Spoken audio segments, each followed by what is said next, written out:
Students, I am Deepika Yadav and welcome to my channel Liquid Physics. Today we will discuss our next topic, force on a current carrying conductor placed in a magnetic field of the chapter magnetic effects of electric current. Okay, so in this topic you see there is a diagram. Okay, there is a conductor AB which is placed in the center of a U-shaped magnet. Okay, and this magnet is connecting with a wire and this wire is connecting with a battery and a key. So हमने क्या देखा, जब हमने की को close किया तो current flow होना स्टार्ट कर दिया इस वायर के अंदर से. अब ये एक कंडक्टर है जिसकी लेंथ L है, ठीक है. तो अगर इस डायरेक्शन में करंट आ रहा है तो करंट की डायरेक्शन भी यही हो जाएगी, ठीक है. करंट यहां से फ्लो कर रहा है तो करंट की डायरेक्शन भी यही हो जाएगी. और हमने देखा this is a U shape magnet, तो यहाँ पे अगर नॉर्थ पोल और यहाँ पे साउथ पोल है तो direction of the magnetic field ये होगी, ठीक है. सो हम देखेंगे कि जब हमने ये सर्किट क्लोज कर दिया, जब हमने ये की को क्लोज कर दिया और सर्किट क्लोज हो गई, कंप्लीट हो गई, करंट फ्लो होना स्टार्ट हो गया, देन ये जो कंडक्टर है ये कुछ फोर्स एक्सपीरियंस करेगा, ठीक है. और ये अपनी रेस्ट पोजीशन से डिफ्लेक्ट होना स्टार्ट कर देगा. सपोज करो अभी ये इस तरीके से प्लेस है. अब जैसे ही हमने सर्किट को क्लोज किया तो इसने डिफ्लेक्शन स्टार्ट कर दी. ये इस डायरेक्शन में भी हो सकती है, इस डायरेक्शन में भी हो सकती है. For the direction we use the Fleming left hand rule, ठीक है. बट अभी हमें ये समझना जरूरी है कि इस पे जो फोर्स एक्ट हो रही है वो कैसे एक्ट होगी, ठीक है. तो देखो भाई, जब करंट फ्लो होना स्टार्ट होता है इस सर्किट में से और एक मैग्नेटिक फील्ड भी अप्लाई हो रहा है तो इस कंडक्टर के अंदर करंट फ्लो होगा. क्यों? क्योंकि भाई इसको हमने किससे कनेक्ट कर रखा है, कनेक्टिंग वायर से कनेक्ट कर रखा है और वायर के अंदर करंट फ्लो हो रहा है. तो अगर वायर के अंदर करंट फ्लो हो रहा है तो ऑब्वियसली इसके अंदर से भी करंट फ्लो होगा. और एक मैग्नेटिक फील्ड के अंदर हमने इसको प्लेस कर रखा है तो मैग्नेटिक फील्ड का इफेक्ट ये फील करेगा, ठीक है. आप देख रहे हो ना, नॉर्थ इधर है, साउथ इधर है. It means that magnetic field ऐसे है और कंडक्टर प्लेस है हमारा इस तरीके से, ठीक है. ये नॉर्थ है, ये साउथ है. तो मैग्नेटिक फील्ड की डायरेक्शन हमारी ये है और ये डायरेक्शन है हमारी कंडक्टर की. तो इसका इफेक्ट क्या होगा, कितनी फोर्स एक्ट होगी और किस डायरेक्शन में एक्ट होगी, ठीक है. तो कितनी फोर्स एक्ट होगी वो हम बाद में डिस्कस करेंगे. पहले ये डिस्कस कर लेते हैं कि किस डायरेक्शन में फोर्स होगी. अब ये डिफ्लेक्ट इनवर्ड्स होगा या डिफ्लेक्ट आउटवर्ड्स होगा, सो वो हम डिस्कस करेंगे फ्लेमिंग लेफ्ट हैंड रूल से. तो जैसे ही मैंने कहा फ्लेमिंग लेफ्ट हैंड रूल, तो अपना लेफ्ट हैंड लीजिए, ठीक है. उसके बाद आप अपने थंब, अपनी फर्स्ट फिंगर और सेंटर फिंगर को क्या करो, स्ट्रेच करके तीनों को एक दूसरे के साथ परपेंडिकुलर डायरेक्शन में ले आइए.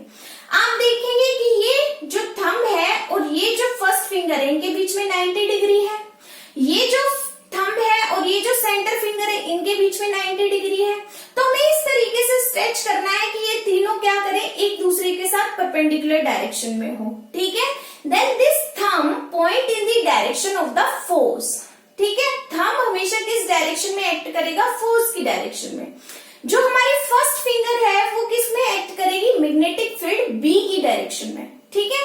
एंड जो हमारी सेंटर फिंगर है वो कहाँ एक्ट करेगी, वो करेगी करंट की डायरेक्शन में, मतलब जिस डायरेक्शन में करंट फ्लो हो रहा है. अब इसको कैसे लर्न कर सकते हैं, तो आप देखो ऐसे याद कर सकते हो, FBI. कैसे याद करोगे, FBI. F force, B magnetic field और I करंट.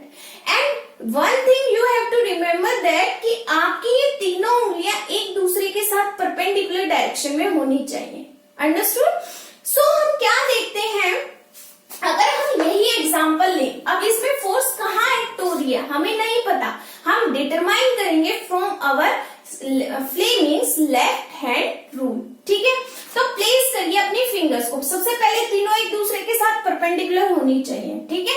अब यहाँ पे करंट की डायरेक्शन क्या है, ये है, और मैग्नेटिक फील्ड की डायरेक्शन क्या है, डाउनवर्ड है। ठीक है, हमने स्ट्रेच की उंगलियां, ये फोर्स, ये मैग्नेटिक फील्ड, ये करंट। तो सबसे पहले करंट की डायरेक्शन को आप क्या कर लो, प्लेस कर लो। अब देखो करंट की डायरेक्शन में हमने इसको प्लेस कर लिया, पर मैग्नेटिक फील्ड ऊपर जा रहा है, बट एक्चुअली में तो इस फिगर के अकॉर्डिंग तो मैग्नेटिक फील्ड नीचे जा रहा है। तो इसको क्या करो, ऐसे नीचे कर दो, ऐसे नीचे कर दो। ठीक है, अब आप क्या देख रहे हो, ये जो अंगूठा है वो किधर आ रहा है, इनवर्ट्स आ रहा है ना, इनवर्ट्स आ रहा है ना। इसका मतलब ये जो कंडक्टर है ये कहाँ डिफ्लेक्ट करेगा, इन दी inverts, in the inverts direction. Understood?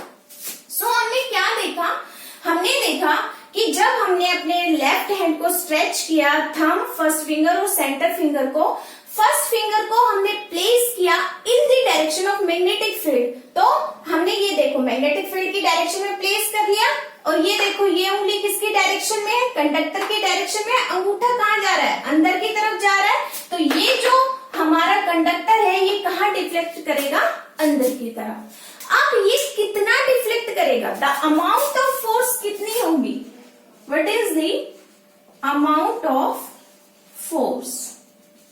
So, the strength of the force depends on the three factors. जो फोर्स है वो तीन फैक्टर पे डिपेंड करेगी कि फोर्स ज्यादा होगी या कम होगी। ठीक है, the first factor is our magnetic field. Force is directly proportional to magnetic field. देखो जितना हम मैग्नेटिक फील्ड बढ़ाएंगे कंडक्टर पे फोर्स उतनी ही बढ़ जाएगी, और कंडक्टर बहुत ज्यादा डिफ्लेक्ट होना स्टार्ट कर देगा। ठीक है, so when we applied more magnetic field then the force will increase. ठीक है, second one is the strength of force is directly proportional to the current flowing in a conductor. When we increase the amount of the current in the conductor, then the magnetic force will also increase. ठीक है भाई, जितना current हम increase करेंगे, suppose ये conductor है, इसमें हमने करंट की वैल्यू बहुत ज्यादा बढ़ा दी, तो इसकी डिफ्लेक्शन भी बहुत ज्यादा बढ़ जाएगी। ठीक है, so third one factor is the strength of force is depend on the length of the conductor. जो लार्ज कंडक्टर होते हैं उन पे फोर्स भी ज्यादा एक्ट करती है, और जो स्मॉल कंडक्टर होते हैं उन पे फोर्स भी कम एक्ट करती है।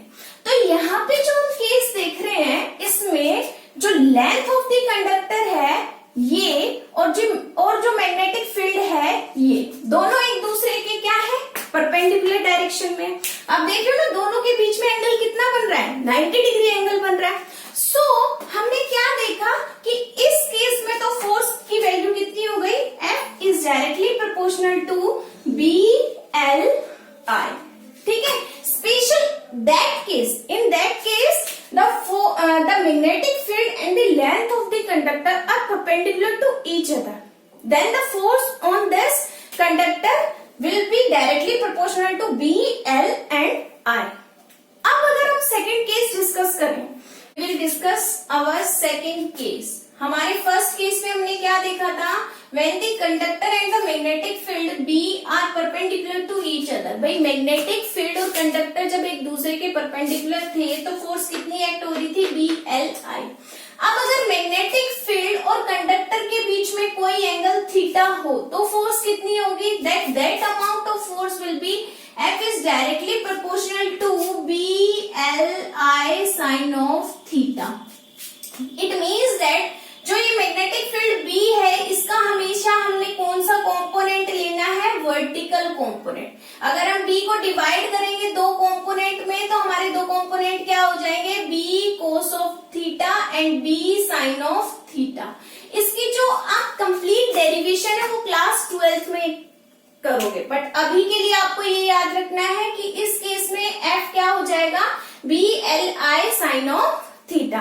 इट मीन्स दैट हमें मैग्नेटिक फील्ड का हमेशा वर्टिकल कंपोनेंट लेना है। ठीक है, तो आप यहाँ से देख रहे हो कंडक्टर और परपेंडिकुलर मैग्नेटिक फील्ड क्या हो गया, B sin थीटा। तो हमने यहाँ पे क्या ले लिया, F is directly proportional to BLI sin of theta. अब हम तीन केस इस वाले केस के फर्दर लेंगे। वो तीन केस क्या होंगे, सपोज करो first case is theta is equal to 0 degree, मतलब कि मैग्नेटिक फील्ड डायरेक्शन ये है और कंडक्टर भी यहीं प्लेस्ड है, मतलब इनके बीच में थीटा 0 है तो कंडक्टर भी यहीं प्लेस होगा जिसमें से आई करंट फ्लो हो रहा है। तो थीटा 0 हो गया तो फोर्स उसपे कितनी एक्ट होगी, then we see then force is equal to, इस डायरेक्टली को हटाएंगे तो एक कांस्टेंट के यूज करेंगे, BLI साइन ऑफ 0। आप सबको पता है साइन 0 क्या होता है, 0 होता है। It means that force act on that case will be 0। तो अब इस कंडक्टर पे फोर्स कितनी एक्ट हो रही है, 0। कब हो रही है, जब कंडक्टर और मैग्नेटिक फील्ड दोनों सेम डायरेक्शन में रखे हैं, थीटा उनके बीच में क्या है, 0। अब हम सेकेंड केस डिस्कस करते हैं इसका। सेकेंड केस क्या हो जाएगा, सेकेंड केस हो जाएगा if theta is equals to 90 degree. अगर हमने मैग्नेटिक फील्ड और कंडक्टर को इस तरीके से प्लेस किया कि दोनों एक दूसरे के साथ परपेंडिकुलर डायरेक्शन में हो, तो सपोज करो ये कंडक्टर है और मैग्नेटिक फील्ड हमारा इस डायरेक्शन में है, this is B and this is the conductor जिसकी लेंथ एल है, जिसमें आई करंट फ्लो हो रहा है, ठीक है। तो आपने देखा थीटा कितना है इनके बीच में, 90 है, तो फोर्स की वैल्यू क्या आ जाएगी, F is equals to K B L I sine of 90 degree. Sine 90 क्या होता है, 1 होता है, तो F is equals to K B L I. अब K क्योंकि कांस्टेंट है तो K की वैल्यू हम क्या रखेंगे, 1 रखेंगे, तो F की वैल्यू क्या आ गई, बी एल आई, ठीक है। तो यहां से हम B भी निकाल सकते हैं, B की वैल्यू क्या हो जाएगी, B is equals to F by L I, ठीक है। B क्या है, मैग्नेटिक फील्ड। तो हमने यहां से डिफाइन कर दिया, magnetic field is equals to force per unit length per unit current flowing through that conductor, ठीक है। So the magnetic field B will be equals to force applied on a conductor per unit length per unit current flowing through it। अगर इसकी unit की बात करें तो B को हम किस में लेते हैं, टेस्ला में, तो 1 tesla which is equal to, force को किस में लेंगे अगर ऐसा यूनिट की बात करें, न्यूटन में। So 1 tesla is equal to 1 newton by 1 metre, और I क्या है, करंट, करंट की यूनिट क्या होती है, ampere. So 1 tesla is equal to 1 newton per metre per ampere, ठीक है। यहां से हमें मैग्नेटिक फील्ड B की वैल्यू भी मिल गई, F बाय एल आई। अब तीसरा केस देखते हैं, तीसरा केस क्या हो जाएगा, तीसरा केस क्या हो जाएगा, देखो जो हमारा थर्ड केस होगा वो होगा if theta will be 180 degree. Theta will be 180 degree means भाई ये तो हमारा कंडक्टर है, ठीक है, जिसमें से आई करंट इस डायरेक्शन में फ्लो हो रहा है, इसमें आई करंट इस डायरेक्शन में फ्लो हो रहा है जिसकी लेंथ एल है, ठीक है, ए बी। और जो मैग्नेटिक फील्ड है वो इस डायरेक्शन में जा रहा है, this is the direction of B. तो आप सबको दिख रहा है इसमें थीटा कितना हो गया, 180 डिग्री हो गया ना। अब इसमें वैल्यू पुट करो, F is equal to K B L I sine of 180 degree. Sine 180 क्या होता है, साइन 180 भी क्या होता है, 0 होता है, तो F की वैल्यू क्या हो गई, 0। इस केस में भी कंडक्टर के ऊपर कोई भी फोर्स एक्ट नहीं करेगी, ठीक है। तो कंडक्टर पे फोर्स कब एक्ट करेगी, फोर्स मिनिमम कब होगी और फोर्स मैक्सिमम कब होगी, देखो मैक्सिमम तब होगी तब when the conductor and the magnetic field are perpendicular to each other and minimum when it is parallel or anti-parallel to each other, ठीक है। तो इसमें ये जो पॉइंट्स थे ये आपको ध्यान रखने हैं, फोर्स मिनिमम कब होगी, फोर्स मैक्सिमम कब होगी। और अब हमने बात की थी फोर्स की डायरेक्शन की, उस पे बेस्ड कुछ न्यूमेरिकल्स डिस्कस कर लेते हैं, ठीक है। अब हम डिस्कस करेंगे न्यूमेरिकल्स। देखो first numerical is a proton is moving towards east enter a uniform magnetic field directed downwards. तो सबसे पहले हम डायरेक्शन मेंशन कर देते हैं, यहाँ हमें पता है this is east, this is west, this is north and this is south. So from the first line we have idea about the direction of current because the proton is moving, the charges are moving, so the current is rate of flow of charge by charge जिस direction में जाएंगे current की भी direction वही होगी. It means that current की direction अगर मैं इसको ओरिजिन मानू ओ तो करंट की डायरेक्शन है ये, this is the direction of current. And the magnetic field directed downwards, ये हो गई हमारे मैग्नेटिक फील्ड की value. What is the direction of the force acting on it. अब इस पे फोर्स किस डायरेक्शन में एक्ट होगा, सिंपल है. अपना फ्लेमिंग लेफ्ट हैंड रूल लगाइए. कैसे लगाओगे, लेफ्ट हैंड रूल कैसे लगाते हैं, तीनों thumb first finger centre finger को एक दूसरे के साथ परपेंडिकुलर डायरेक्शन में प्लेस करिए. ठीक है, तो अब सबसे पहले हमें करंट दे रखा है, ये किससे याद करना था हमें, एफ बी आई. ठीक है, तो अब आई दे रखा है तो सबसे पहले आई को प्लेस कर लीजिए. आई है ये, ठीक है, बट अब ये जो डायरेक्शन है ये मैग्नेटिक फील्ड की थी, ये अपवर्ड नहीं है डाउनवर्ड है, तो उसको हम ऐसे डाउनवर्ड करेंगे तो देखिए अंगूठा कहाँ जा रहा है, अपवर्ड जा रहा है ना. अंगूठा कहाँ जा रहा है, अपवर्ड जा रहा है. तीनों एक दूसरे के साथ परपेंडिकुलर डायरेक्शन में होनी चाहिए. इस तरीके से आप प्लेस करोगे तो अंगूठा कहाँ जा रहा है, अपवर्ड जा रहा है. So we can say that the force acting towards north. ठीक है, ये हमने किससे किया, फ्लेमिंग लेफ्ट हैंड रूल से. सेकेंड वाला देखिए, a stream of positively charge particle are moving towards west. अब ये करते हैं सॉल्व. इसमें हमें थोड़ा सा डाटा डिफरेंट दे रखा है. हमने क्या किया देखते हैं. Yes, a stream of positively charge particle are moving towards west. तो पहले डायरेक्शन बनाएंगे, this is east, this is west, this is north, this is south. A stream of positively charge particle मतलब पार्टिकल्स मूव कर रहे हैं और positively charge है मतलब करंट का फ्लो हो रहा है. ठीक है, कहाँ, वेस्ट की तरफ. तो ये हो गया हमारी आई की direction. Is deflected towards north bye a magnetic field. कहता है और ये डिफ्लेक्ट कहाँ हो रहे हैं, नॉर्थ की तरफ. अब डिफ्लेक्ट हो रहे हैं तो जरूर उनपे कोई फोर्स लग रही होगी, फोर्स के कारण ही तो डिफ्लेक्ट हो रहे हैं. इट मीन्स दैट फोर्स कहाँ लग रही है, नॉर्थ की डायरेक्शन में. अब हमें क्या डिटरमाइन करना है, the direction of magnetic field B. हमें क्या डिटरमाइन करना है, बी की वैल्यू. तो फिर से वही करेंगे, तीनों उंगलियों को एक दूसरे के साथ परपेंडिकुलर प्लेस करेंगे. F B I, F magnetic field, B sorry F force, B magnetic field, I current flowing through the conductor. ठीक है, तो अब यहाँ पे क्या दे रखा है, फोर्स. तो बिल्कुल सही है, हमने इसी डायरेक्शन में अपने अंगूठे को प्लेस कर रखा है. और फिर ये क्या दे रखा है, आई करंट. करंट क्या होता था, हमारी ये वाली फिंगर होती थी, ये वाली फिंगर होती थी हमारी करंट. बी क्या होता था, मैग्नेटिक फील्ड. ठीक है, तो अब अगर हम इसको ऐसे प्लेस करते हैं, देखो अगर हम इसको ऐसे प्लेस करते हैं, ये हो गया हमारा, देखो ये हो गया हमारा, ये हो गया करंट, सॉरी ये हो गया करंट इस डायरेक्शन में.